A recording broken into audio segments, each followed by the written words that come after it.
Top کے وہ باغات اور جنتیں ہوں گی۔ اور پھر اس کی دوسری قسم وہ یہ بتاتے ہیں کہ ہر جنتی کو 2 باغ ملیں گے اعلیٰ قسم کے، اور 2 باغ ملیں گے کم درجے کی قسم کے۔ تو اللہ علم، اللہ بہتر جانتا ہے اس کے معنی مفہوم، لیکن جو مفسرین نے بتایا وہ چیز آپ کے سامنے رکھی۔ تو اللہ تبارک تعالیٰ سے دعا ہے،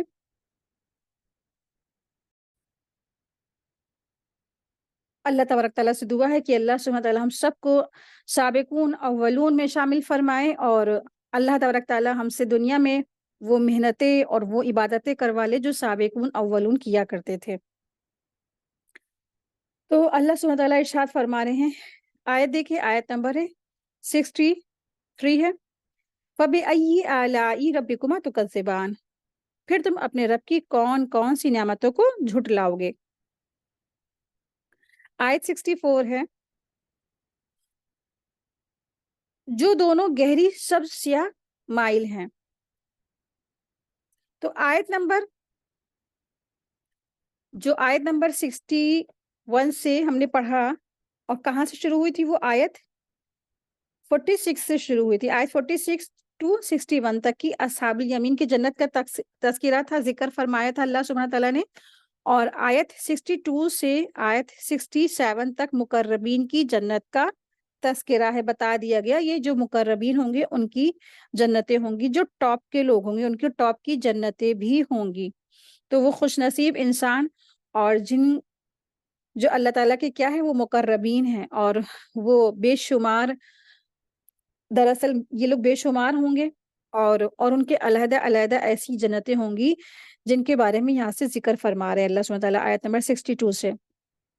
تو ایسا ہے جب یہ دنیا بنی ہے آدم علیہ السلام سے لے کے تو قیامت تک کی جتنے بھی ایسے لوگ ہوں گے جن کے اندر یہ صفت ہوگی کہ وہ سابقون اولون ہوں گے، ہر کام میں وہ یعنی اللہ کی طرف وہ دوڑتے لپکتے ہوں گے، نیکیوں کی طرف دوڑتے لپکتے ہوں گے، اور ہر نیکی کے کام میں جلدی کرتے ہوں گے، اور وہ سستی نہیں کرتے تھے، وہ جلدی کرتے تھے، اور بہت زیادہ وہ نیکوکار تھے، اور اللہ کا قرب پانے والے سارے وہ کام کرتے تھے، اور برائیوں سے بہت زیادہ بچتے تھے۔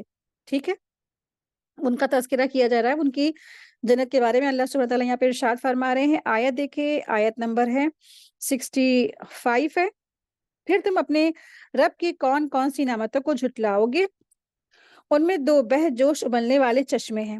پھر تم اپنے رب کی کون کون سی نعمتوں کو جھٹلاؤ گے، ان دونوں میں میوے اور کھجورے اور انار ہوں گے۔ پھر تم اپنے رب کی کون کون سی نعمتوں کو جھٹلاؤ گے۔ آیت 70 ہے، ان میں نیک سیرت خوبصورت عورتیں ہیں۔ پھر تم اپنے رب کی کون کون سی نعمتوں کو جھٹلاؤ گے، غوری رنگت کی حوریں ہوں گی، جنتی خیموں میں محفوظ ہیں۔ آیت 73، پھر تم اپنے رب کی کون کون سی نعمتوں کو جھٹلاؤ گے، ان حوروں میں سے کوئی انسان یا جن اس سے پہلے نہیں ملا۔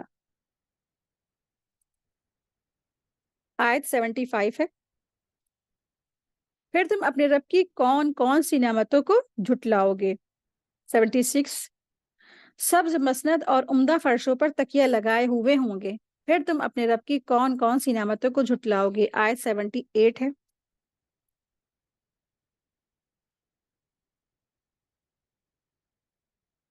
تیرے پروردگار کا نام بابرکت ہے جو بزرگی اور انعام والا ہے۔ تبارک اسم ربک ذی الجلال والاکرام۔ تو اس سے پتہ چلتا ہے جب بھی کوئی کام شروع کریں تو اللہ تبارک تعالیٰ کا نام یعنی بسم اللہ کر لیا کریں، کیونکہ بسم اللہ نام کیا ہے، بابرکت ہے، تو ہر کام کے آغاز میں بسم اللہ کرنا چاہیے ہمیں۔ تو الحمدللہ آج کا ہمارا لیسن مکمل ہوا، اور جنتوں کا بارے میں جو ہم لوگ نے دیکھا، اور واقعی میں اندر سے چاہت ہو جاتی ہے کہ واقعی میں اللہ تبارک تعالیٰ ہم سب کو یہ جو ٹاپ کے جنت ہے نا، ان میں اللہ تبارک تعالیٰ ہمیں شامل فرمائے، جو السابقون اور اولون و مقربین کی جنت ہوگی، اللہ ہم سب کو ان میں شامل فرمائے، ہم سب کے والدین کو ان میں شامل فرمائے۔ اور جو آخرت کے بارے میں اللہ تبارک تعالیٰ نے جو عذاب کے بارے میں تذکرہ کیا، اللہ سبحانہ تعالیٰ سے دعا ہے کہ اللہ تبارک تعالیٰ ہم سب کو اس سے حفاظت فرمائے، اور دنیا میں رہ کر ہم ان تمام گناہوں سے اور چیزوں سے بچے، ان تمام چیزوں سے بچے جس سے اللہ تبارک تعالیٰ نے ہم سب کو روکا ہے، جھوٹ، غیبت، چغلی، فریب، اور سب سے موسٹ امپورٹنٹ چیز ہے کہ وہ شرک باللہ ہے، اور شرک خفی ہے، شرک جلی ہے، قسم کے شرک سے ہم سب کی حفاظت فرمائیں، اور ایمان اسلام کی حالت میں کلمہ پڑھتے پڑھتے ہم سب دنیا سے رخصت ہوں، آمین یا رب العالمین۔ وآخر دعوانا ان الحمد للہ رب العالمین، سبحانک اللہم و بحمدک، اشہد ان لا الہ الا انت، استغفرک و اتوب الیک۔ السلام علیکم ورحمۃ اللہ وبرکاتہ، جزاکم اللہ خیرا کثیرا۔